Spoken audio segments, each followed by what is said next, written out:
particularly when councillors interact with their senior colleagues.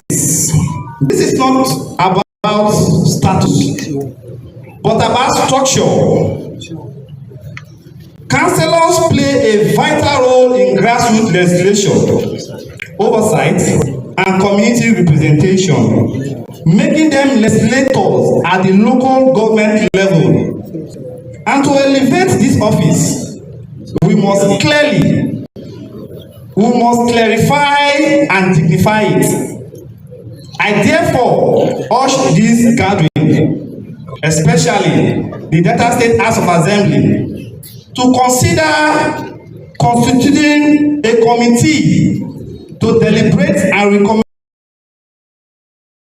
a title that reflects the true unique role of councillors within our democratic system.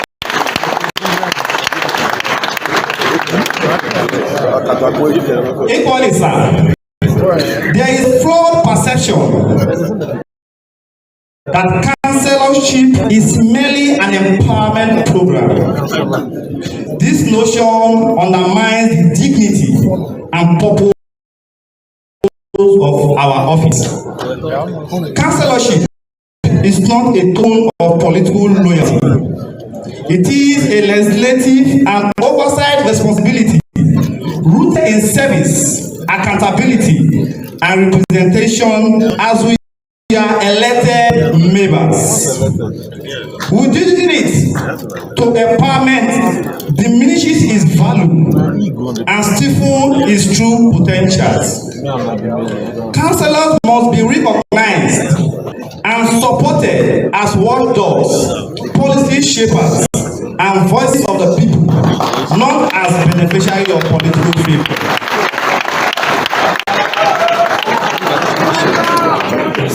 So my colleagues, let me appeal to all of us. Councillorship should not be seen or treated as a mere means to an end, simply an empowerment scheme or simply an empowerment scheme. Councillorship is a platform for leadership development, service delivery, sacrifice, and capacity building. The manner in which we carry ourselves honorably and responsibly will determine how much value we bring to our constituents and how much respect the institution of the councillorship commands in polity. Your Excellency, sir, it is with this conviction that informed the decision of the Delta State Councillors Forum to embark on a statewide legislative tour from January 2022 to February 6, 2025, covering Delta, North, Central, and South. In the course of this tour, present issues affecting councillors were laid bare, with the hope that through collaborative efforts and responsive leadership, solutions will be advanced. Your Excellency, sir, among the critical issues that were raised are as follows. One of those issues that were raised, common among all 25 local government councils, was the issue of councillors' welfare. Councillors are the first point of contact for the people, daily carrying their constituent burdens, ranging from community disputes to survival needs. Yet, without a welfare framework that recognizes this reality, councillors are overstretched and unable to serve effectively. Improving welfare is therefore essential to empowering councillors to meet the demands of our community. Your Excellency, sir, the number two issue is the issue of mobility for oversight functions. The legislative mandate of councillor includes oversight of local projects, schools, health centers, community infrastructure. To fulfill this role, councillors require official mobility vehicle to go about their official duties. Most times, councillors are compelled to carry out their oversight functions under the scorching sun or in the rain, a situation that undermines both efficiency and dignity of service. Providing vehicles, therefore, is not a luxury, but a necessity, an essential step towards transparency, accountability, and effective representation. Number 3 issue that was raised was the issue of salary review. Your Excellency, sir, prior to 2018, councillors earn more than they currently do. The downward adjustment was made in response to economic realities at that time. However, today, under the renewed hope agenda of President Bola Ahmed Tinubu and the people-oriented governance of our governor, Right Honorable Sheriff Oborowori, the economy shows signs of improvement. Great improvements at that. Yet, this has not reflected in the council's enumeration. We therefore appeal as councillors to you, Your Excellency, sir, for an upward review of councillors' salary, or at least a reversion to 2018 pre-2018 rates, in order to restore dignity to the office and enable councillors to discharge their duties effectively.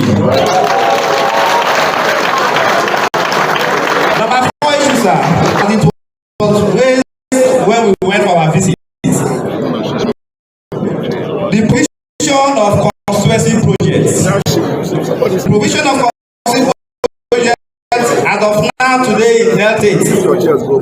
We want to acknowledge on behalf of the councillors with appreciation that some local government chairmen have already mobilized councillors for constituency projects in their various wards, and so we want to appreciate them. However, for greater impact, we humbly appeal that this be institutionalized and made a yearly practice, affording them accordingly. This way, development will spread more evenly across wards, bringing governance closer to the people and making its impact more visible. The number 5 issue is the issue of tenure elongation, sir. As earlier stated, the Supreme Court declared unequivocally that councillors and local government chairmen are entitled to 4 years in office, aligning their tenure with that of state and federal. We humbly appeal to you, Your Excellency, sir, and the honourable members of our State House of Assembly to domesticate and implement this judgment in Delta State. Doing so will strengthen the independence of the local legislature and secure stability in grassroots governance and protect the mandate freely given by the people.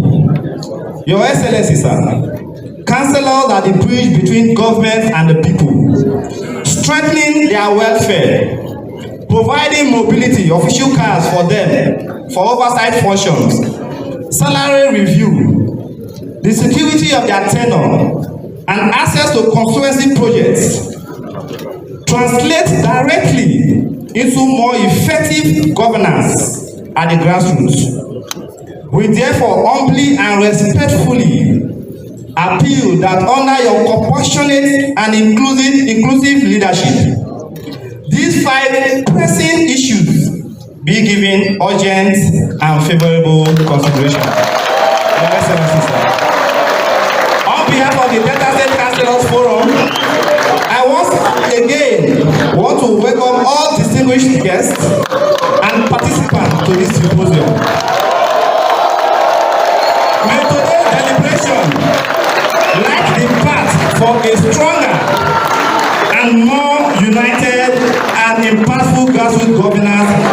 Lagos State. Before I leave the stage, please permit me, Excellency, to appreciate the Honorable Commissioner for Chieftaincy and Local Government Affairs for his continuous guidance and support to the Delta State Councillors Forum. We are grateful, sir. Thank you for this. Once again, thank you all, and God bless Delta State.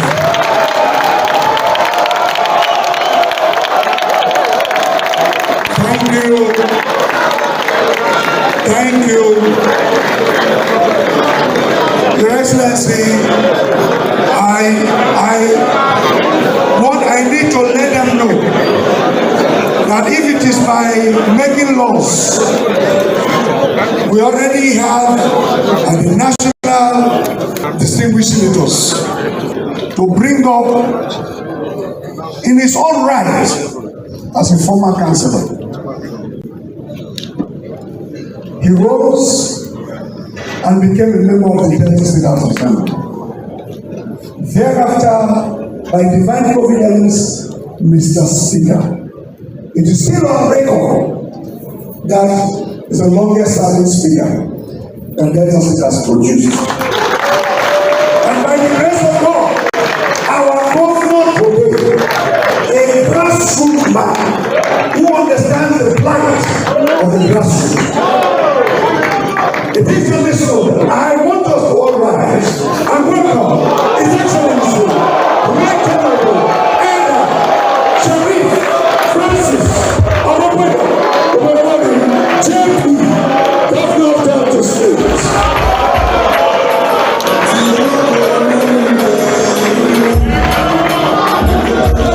Please sit down, please sit down, please sit down.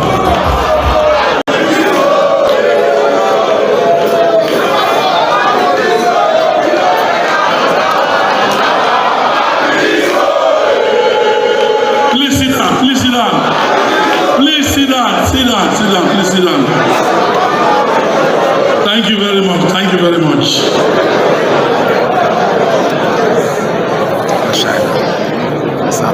Your Excellency, Senator Dr. Ifeanyi Okowa, immediate past Governor of the State, and keynote speaker of today's program. The Speaker of the National Assembly, Right Honorable Dennis who is here represented the Speaker, Deputy Speaker, Right Honorable Ato.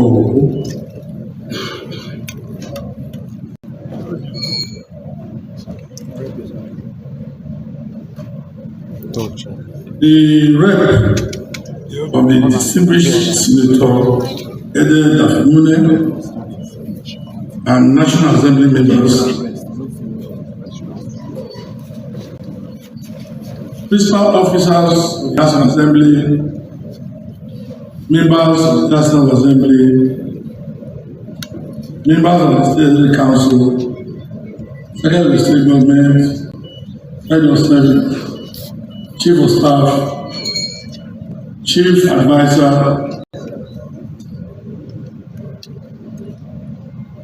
other special advisors here,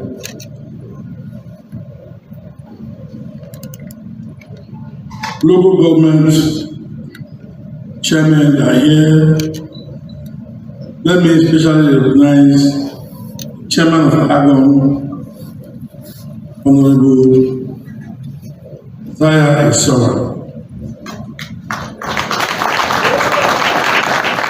Chairman and members of the Commission, Board of Agencies, leaders of the legislative arms, being led by the Chairman Councillor Samuel Otempo.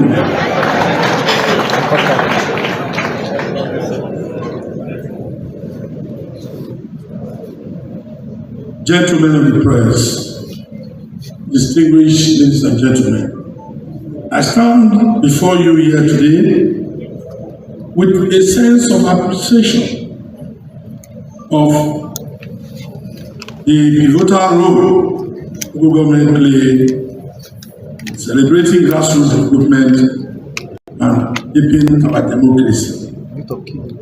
I am particularly impressed with this laudable move by the Delta State Councillors Forum to initiate this dialogue. The theme for today's discourse is most apt in this defining moment of our country's democracy. With the local government councils now enjoying full financial autonomy, courtesy of the landmark Supreme Court judgment, it is expected that development at the grassroots will be enhanced, unhindered by political interference and administrative bottlenecks. It also means that the elected local government council chairmen and their councillors will have no excuse, no performance. Before I proceed to declare this symposium open, I want to take a minute to recognize and celebrate the guest speaker and the discussants at this forum. The weight of knowledge and experience of the array of speakers and discussants today is a proof of the seriousness that the organizers attached to this program. When the subject matter is grassroots development, there's no better person to speak on this issue more than His Excellency Senator Dr. Ifeanyi Okowa, CEO.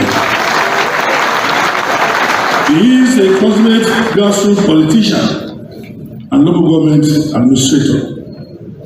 Very experienced, very articulate, man with few words, and a mentor. Let me also to recognize Gary Consulting Association for their willingness and commitment to partner with the State Councillors Forum to organize this program. And to all the stakeholders and invited esteemed guests present here, highly appreciated. I know the lead speaker and the discussant will do justice to the topic of the day. But I want to say, when you are given a position to do something, do what concerns you. The MC, Pastor Powell, doesn't have my mandate to speak because I'm the only one who can respond. All the media pass go. So for him to talk here, the only is to listen to. I know His Excellency Senator Ifeanyi Okowa will dwell on some of the issues that is being raised, and also in the law, the local government law in section 41 and 42 that concerns the functions and responsibility of the councils in line with the Delta State Law 2017 as amended. Nevertheless, you can only measure your successes or achievement against the mandate as contained in this law. Must acknowledge that many of our councillors are doing very well. Even with what you have done today, to come together and to organize this symposium shows that people know what you are doing.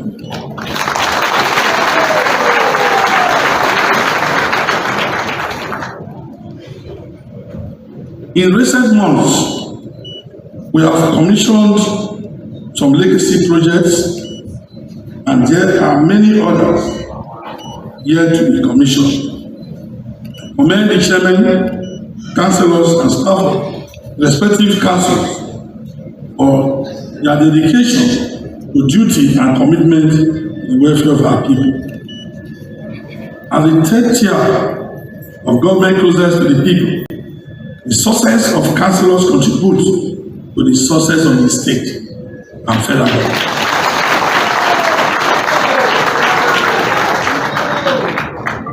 However, I must say, there's still room for improvement.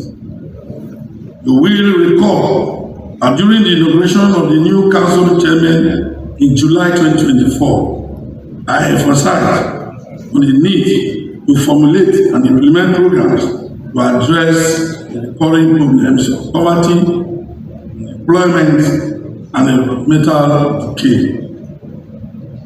Our communities, especially our urban centers, can wear better faces while maintaining proper waste disposal, rules, and general habits. Councils should also embark on aggressive public enlightenment campaigns to sensitize our people. Let me also address the issue of security in our local government areas. See, some of the chairmen are here. I know some of the chairmen are here, so I want to also state it, that in our local government, the chairmen and the councillors in the ward have a role to play. Because security issue is a shared responsibility. So if you hold your wards very well, and you hold the council very well, you know, the security challenges will reduce. So it's like some areas, what happens in some local government, some of the chairmen are not proactive enough. Because if you work with your councillors, there will be a lot of information that you will gather. During your security council meeting in your local government, during the security council meeting in the local government, be able to know how to discuss with the security agencies. When they come out some issues, we know how to respond. Not only just hearing from them and without having first-hand information. So it's something that we also chairmen need to look into. The town hall meetings is very important. Very soon, I will continue with town hall meeting by early next year. To see how I can engage with each of the local governments to know the things we have done, the things we have not done, and the things we are going to do.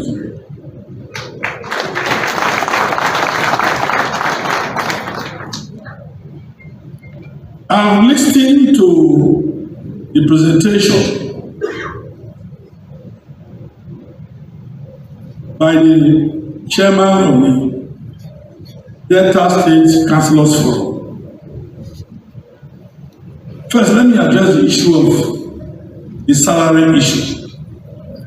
As some of you may not know, I want you to know today that Delta State, there's no state in Nigeria that have the kind of salary structure we have today. There are some places they pay special advisors 300,000, 200. You can find out. Our special assistant receives 250.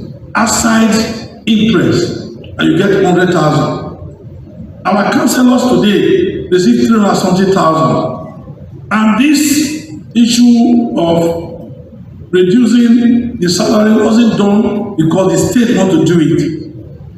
It was queried by Auditor General. It was not in line with RAFAC. So some of these things you stated so I can understand. And then I was a speaker. And we did it. So you must do things in line with the RAFAC. So it's not an issue of that the state reduced or what. No, it was queried. And when there's query like that, you need to respond. And that was what led to that reduction. And also, it was also a benefit for councillors. Before councillors will finish their tenure, their severance, they will not get it. They will be dragging for severance 1 year, 2 years. And if you look at that law, if you look at that, what we did there was that after 18 months, you start receiving part of your severance. By the time your tenure runs out, the local government will not be paying you anymore. Those are some of the benefits that is. So sometimes, you know, as a lawmaker, you don't have a senior councillor now. I mean, So on the issue of, you talked about the issue of mobility. Issue of mobility, I will agree with you that in each council there should be a vehicle that to go for oversight. Because when I was a councillor, we had station wagon 504 that we used for inspection, and then was supervising councillor for works. At that time, you must be a councillor to be vice secretary. So I agree with you that a council that have money can at least make a vehicle available. If you can give your leader vehicle, you give your HDM, you give your TLG vehicle, there's no reason why you will not give councillors one vehicle for oversight function. It now becomes a pool car. Listen, people should listen. No councillor, I will tell you the truth here. You know me, I always tell you the truth. Not to just come here. I came here because I want to speak to you. So you don't expect that a councillor, they should buy a vehicle for councillor. There's nowhere in Nigeria. There's nowhere in Nigeria. We don't deceive the public. Listen. You have to listen so that you can understand. So that's on the issue of vehicle. Ordinarily, I will just speak here and go, but I won't do that because I was once a councillor. So then, concerning projects, I've spoken to chairmen that want to listen. Because some of you will just go, you are doing project, you are not carrying your councillor along. It is wrong. It is very, very wrong. You must carry your councillors along. There must be something. I told Agon chairman here, I said, look, in your meeting, tell your chairman to at least have a consistency project in each of the wards. And with that, they will have something to say in their ward. How much? You are doing project of how many? Almost 1 billion. What stops you not to give half of that money to give projects, consistency project to councillors? Because they are there to represent the people. So on that issue, I got chairman, I'm directing you today that the council that are very buoyant, they should carry the councillor along and see they can provide consistency projects to them. On the issue of tenure allocation, well, we have a law. I won't speak on outside the law because anything I'm saying will not make any sense. So look at what your request of the Supreme Court judgment. We need to look at it again. Look at it very well again. And when we look at it, we'll see what we can do. But I want to tell you something. It is only in Delta State in Nigeria that the government don't interfere, even before the Supreme Court judgment, that we don't even take local government money to do anything. It's only in Delta. Before the Supreme Court judgment, ask all the chairmen. We augment with 100 something million every month. You will after the Supreme Court judgment, carry your load. I say you carry your load. Started carrying their load. That was what happened. And that Supreme Court judgment is in the state favor because we are already practicing it. So what I want to say here is that I want to commend the Delta State Councillors Forum for putting this together.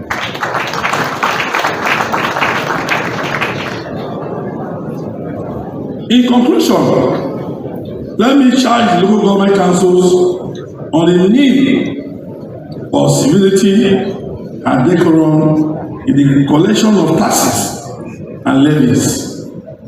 The personnel for this assignment should be well trained, enlightened, and responsible men and women who will not harass our people and take the law into their hands. While wishing you all a very fruitful celebration, it is now my pleasure to declare this symposium open to the glory of God and the benefit of the state. God bless Delta State. God bless us all. Thank you very much, Your Excellency. Please, let's put our hands together. His Excellency, the Governor.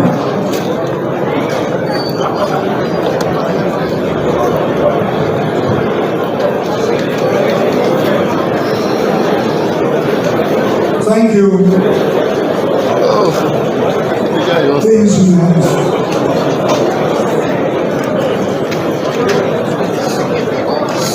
Your Excellency, sir, thank you very much for that wonderful speech.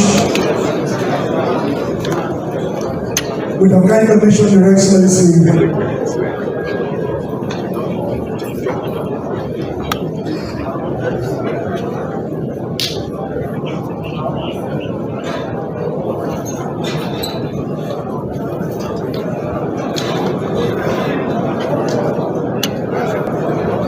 thank you very much, Your Excellency. May I now invite the chairman of this occasion.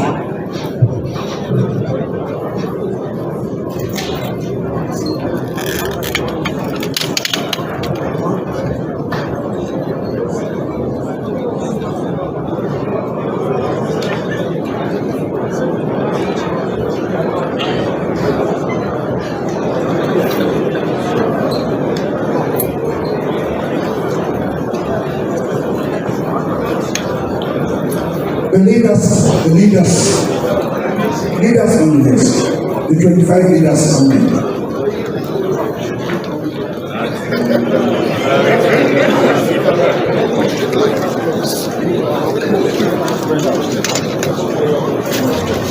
Only the leaders. The 25 leaders.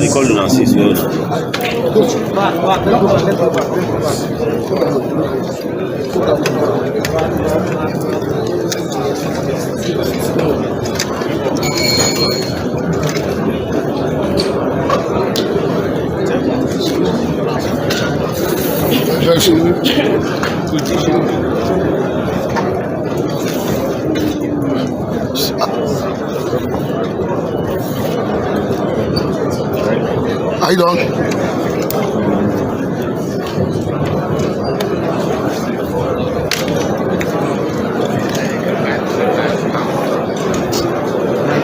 Something for the please.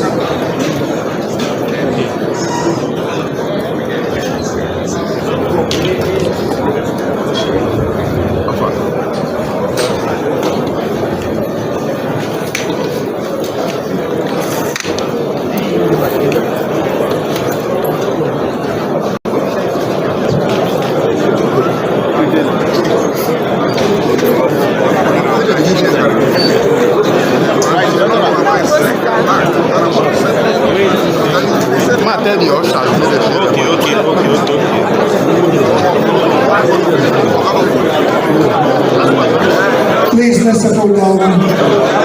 Let's settle down.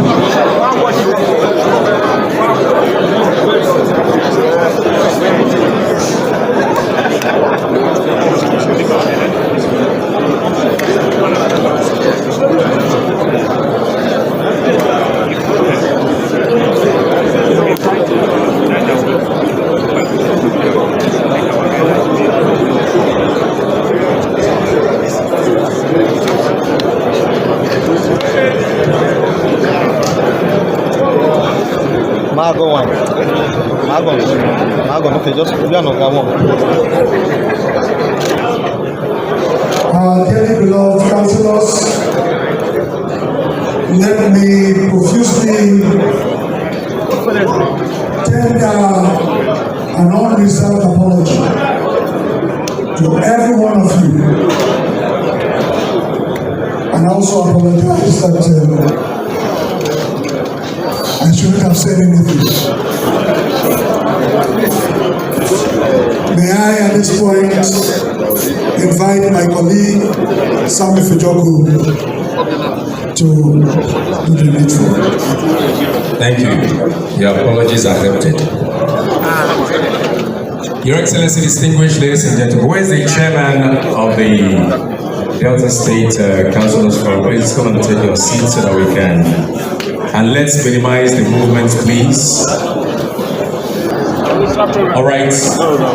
Your Excellency, distinguished ladies and gentlemen, and now for his remarks, the chairman for this symposium, Mr. Speaker, the Right Honorable Dennis Ibomotibi-Gowo, ably represented by the Honorable Deputy Speaker. Let's invite the Right Honorable Olorogun Arthur Agbo. Please, a big round of applause for him as he comes forward.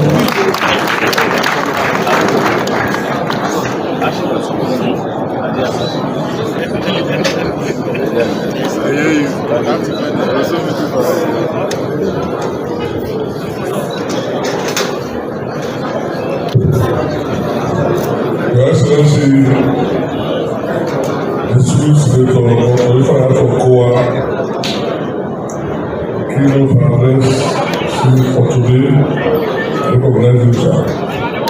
Let me stand on already established protocol by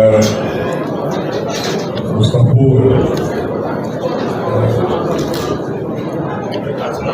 I am here representing my boss, Mr. Speaker, and I have a speech which I want to read. Remark by Right Honorable Gowo to then Speaker of the National Assembly at the symposium organized by the Delta State Councillors Forum in partnership with the Consulting Associates Limited.